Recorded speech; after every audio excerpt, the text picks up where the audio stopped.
Senate Minority Block. Ayan nga, naglabas ng report patungkol dyan sa, ano na yan, sa hearing sa Senado.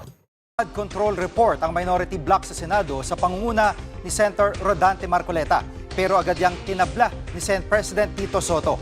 Live mula sa TV5 Media Center, nangunguna sa balita si News 5 Senate Correspondent Mean Los Bañas. Mean, ano ang laman ng report, ng minority report at saan ito pinagbasehan?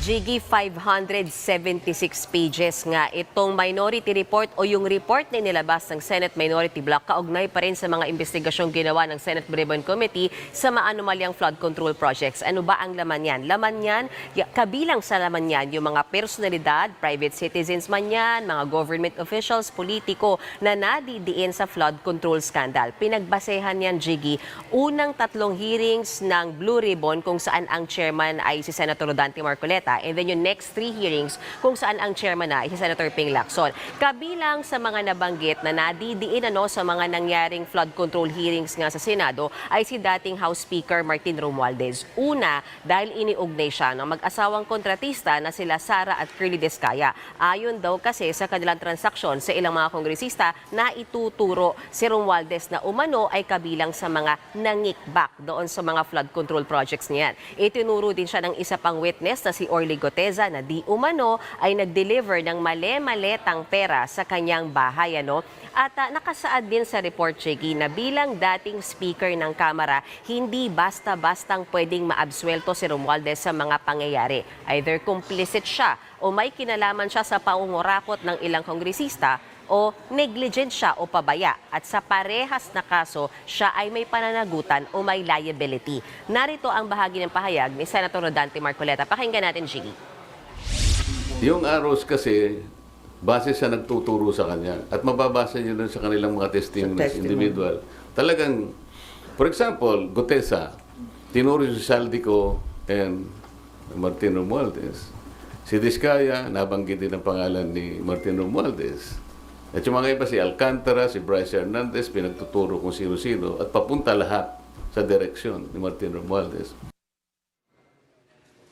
Jiggy, discuss pa natin konti yung laman ng report ng Minority Block dahil sa loob niya nabanggit din ng ilan pang politiko na di umano posibleng nag-request o nakatanggap ng kickback mula sa flood control projects. Una, si dating Congressman Zaldico, hindi raw maibabaliwala yung laki ng kanyang partisipasyon bilang chairman ng dating House Committee on Appropriations. Nabanggit din ang pangalan ni dating Senador Bong Revilla na ngayon ay nakakulong na at ayon sa affidavit ni dating DPWH Yusek Bernardo ay nakatiran niya ng halagang 125 million pesos na kickback.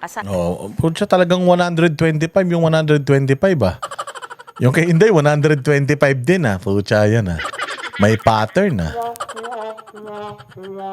Hindi ba? 125 yung kay Inday. Sabi ko, ang daming nabanggit na pangalan dyan, tapos ang nakakulong si Bong Revilla lang. Tanginin yan. Style nyo bulok.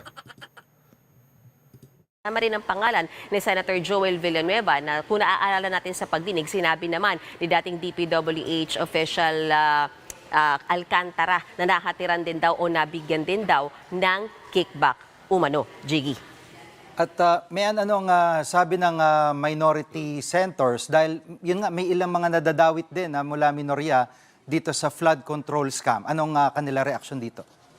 Tama ka, Jiggy. Kasama din doon sa report na inilabas ng Minority Block yung pangalan nila Senators Jinggoy Estrada at Senator Chis Escudero na tama ka, parehas na member yan ng Minority Block. Pero may caveat dyan Ang sinasabi dyan ng Minority Block, yung akusasyon o yung pagkakalink kay Senator Chis Escudero at dating Senador Nancy Binay ay pwede raw ituring na hearsay dahil walang matibay na ebidensyang naipresenta doon sa hearing na talagang may link sila sa paingikbak sa flood control projects. Habang yung kay Senator Jinggoy Estrada din daw, walang matibay na ebidensya at maituturing daw na unsubstantiated yung pagkakalink sa kanya sa flood control scandal. Jiggy. Sa report na ito, anong kanilang rekomendasyon?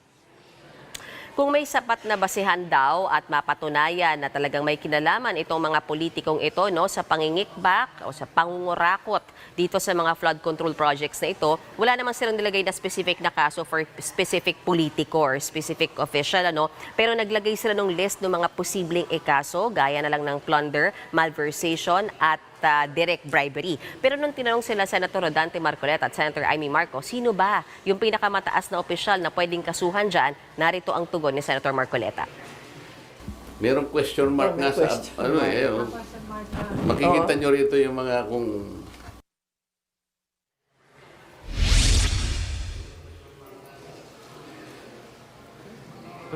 Jiggy?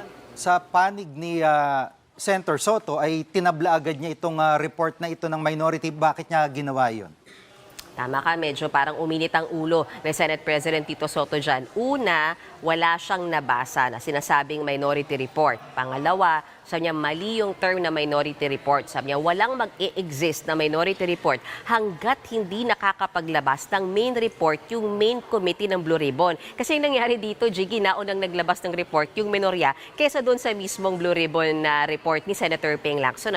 At ang sinasabi rin, technicality, sabi ni Senate President Soto, hindi dapat sa opisina niya isinusumite yung mga ganyang report kung hindi sa bills and indexes. So bakit, sabi niya, ang tagal nyo ng senador, bakit hindi nyo pa alam ito? Higit sa lahat, ang sabi ni Senate President Soto ay walang bisa yung report na yan at piece of paper.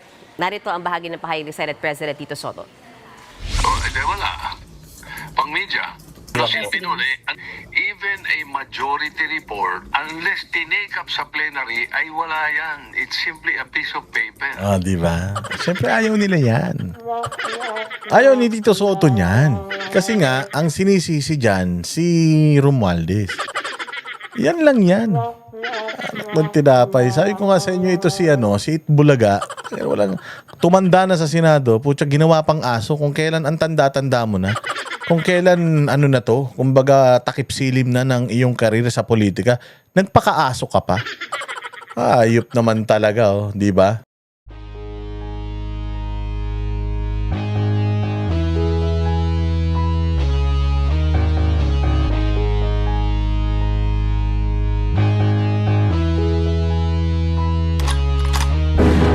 Yan ang banateros, walang inuurungan. Pag tama palakpakan, pag mali ay babanatan. Yan ang banateros, boses ng ordinaryong Pilipino. Banateros ay walang makakaawan. Walang inuurungan, banateros ay tinutulungan. Mga ordinaryong Pilipino, bawat mali tinututukan. Handang ituwid mga baliko, kasagutan sa tanong matino. Banateros ay hindi hihinto, sa tungkulin di mabibigo. Yan ang banateros, walang inuurungan. Pag tama